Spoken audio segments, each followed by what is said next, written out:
It's another edition of First and 10 with Rams football coach Brad Sherrod. I'm Jimmy the St. Christopher. Rams opened the Sooner Athletic Conference schedule with a nice win over Texas College on the road, 52-13. Rams rolled out 453 yards in total offense. They held the Steers to just 262. They led, Texas Wesleyan did, 17-zip at the half. They outscored the Steers 28-7 in the fourth quarter. Congrats on your first win of the season. Thank you. How was the execution in this game? It was better than the first game, for sure. We still got a ways to go in executing at a higher level, but we definitely improved from our first game. And what did you think of the 135 yards rushing by Jalen March? Something that we've been waiting to see. You know, we need to establish the run game to help us open up our passing game a little bit. So it was good to see us be able to establish the run. Was that one thing you worked on in practice last week, the run game? Well, I think that's something that we always work on every week. We want to make sure we're able to try to run the football. And I think that just kind of makes us a balanced football team. And we want to be able to run it, want to be able to stop it. And so I think that makes us tougher too. So we need to get tougher. And 9 guys on the Rams caught passes. So how nice was it to see the ball spread around like that? It was good to see some guys step up and finally make some plays. And I think the work they put in the week before kind of it showed. So I think, going into this week, they want to do more. You talked last week, Coach, about using players in different positions. Did you do that in this game, and how did they work out? It worked out good. We just want to get some more speed on the field for us, some more athleticism on the field. And I thought the guys bought into it. They really paid attention to the details of it. So there's still a learning curve there for some of them, but I think we'll get there. And during the practices prior to this game, what kind of feeling did you have from those practices going into this game? Well, I thought there was more emotion in the practice, a little bit more excitement in practice. Just guys ready to play. It had been a whole week before after our first game. So guys were excited to play, and you could tell there was a little bit more confidence going on, and just a team coming closer together. I know the Rams practice special teams a lot, and last week you weren't too happy in the opening loss, I should say, a couple of weeks ago. But how was the kicking and the punting and the coverage in the special teams units? I thought we did a better job at that. We blocked the punt in the game. So I thought we had a very positive one-to-hitting yardage. So we did things, set up some scores for our offense, the things that we want to do with our special teams. So it was good to see us come around to do that.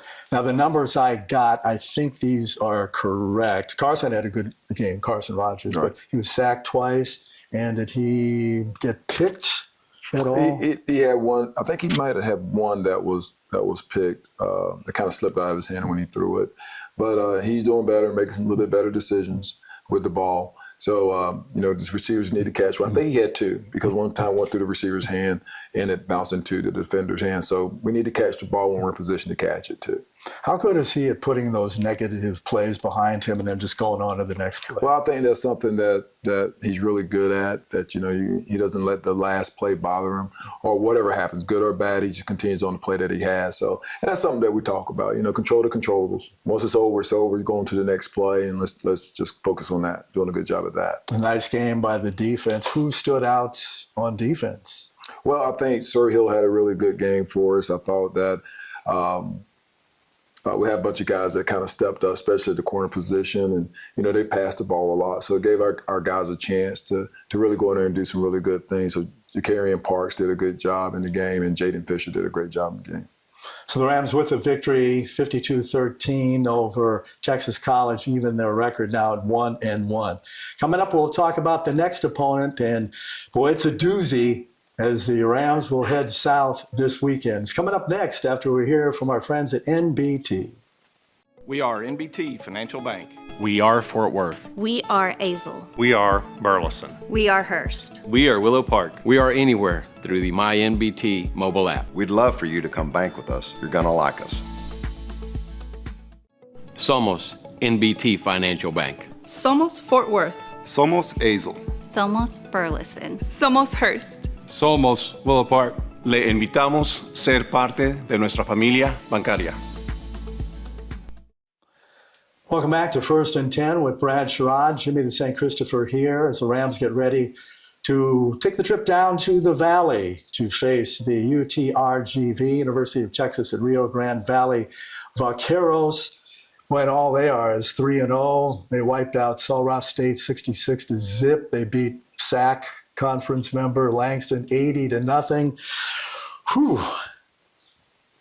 What do you think of the Vaqueros? I think it's going to be a good challenge for us. You know, our kids are excited about going down there to play. It's going to be a sold-out crowd. So it's a good opportunity for our guys to get in front of some people and do some things and just play our brand of football. And biggest thing is don't go in there and beat ourselves. You know, let's go in there and play our brand and what we do and do it well. Let's not turn the ball over, hold on to the football, establish the running game, and stop it. We're going to have to do that. They'll do enough stuff on offense to make us adjust and do some stuff. So I'm excited about going down there and watching our guys play. Yeah, the Vaqueros, this is their first season in football.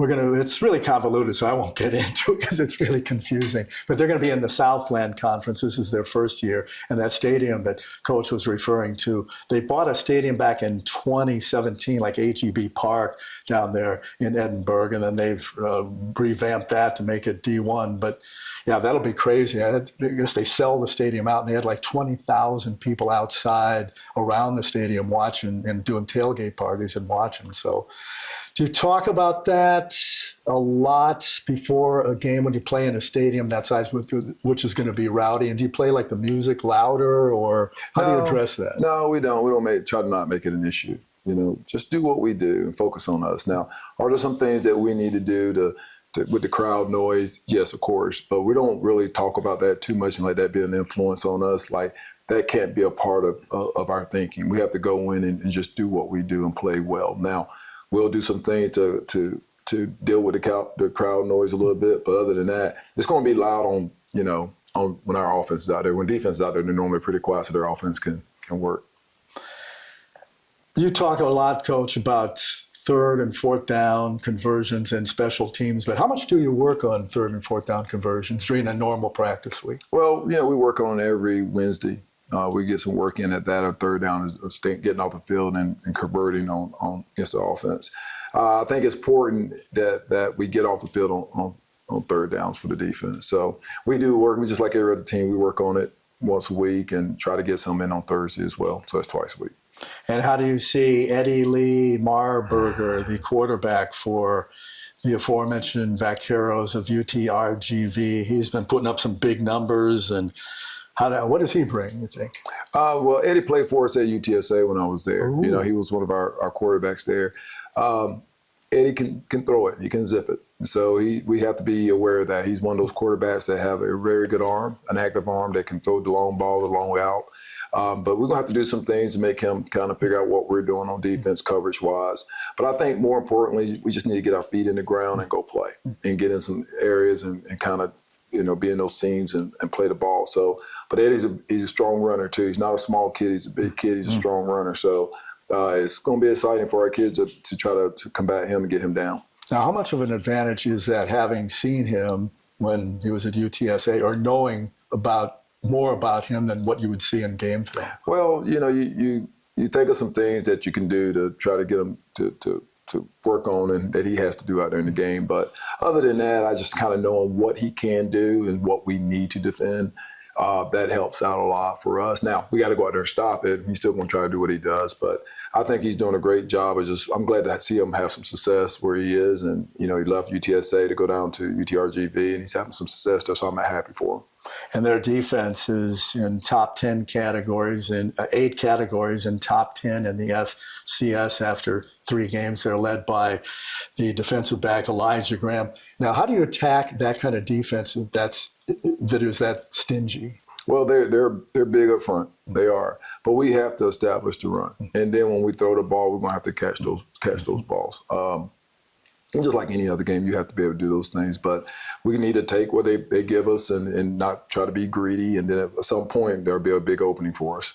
And overall, what do you want to see from the Rams against a school, I'm not going to call them a powerhouse, but a pretty good D1 FCS school? Well, I think I want to see us go in there and play well and compete.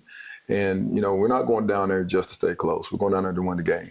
And I want my kids to know that. We're going out there to win the game. So I don't expect anything less any other weekend that we go in there. We expect to win this football game, and our expectation should be that. But we're going to have to do the right things to win this game. We can't turn the ball over. We're going to have to stop their running game and get ours established. And I talk about that every week because that's really the formula to winning football games. If you can do those things, you can have some success. And I just believe that if we go in there and take care of our business, we'll be in a position that we're happy with at the end. Now, are you going to fly down or drive down? No, we're driving down. We're going to leave Friday morning and get there around someday Friday afternoon and get there, go to the stadium, go back to the hotel and eat dinner, and then we'll get up. We don't play till 6 or 7 that night. So it's going to be a good time in at the hotel, but it's a good time for our guys to get some rest, but also to constantly focus on the game. In the first 2 weeks, we're what I'm going to call now getting to know Coach Brad Sherrod. We found out who his favorite college team was, and it's obviously Texas Wesleyan, but he's also pulling for some of the old schools that he used to, not old schools, but the schools, the former schools that he used to coach, Duke, Wake Forest, etc. And then we found out last week you like the Raiders. I do. Grew up a Raiders fan because your dad was a Browns fan, and when you first saw the Browns play the Raiders, you fell in love with the eye patch, black and silver. That's it, yeah. This week, I'm going to ask Coach Brad Sherrod, what is your favorite music and artists? What do you rock out to?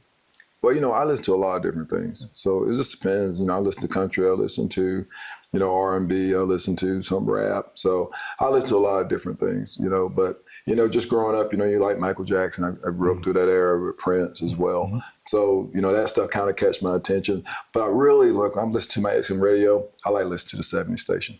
All right, cool. Yeah. All right.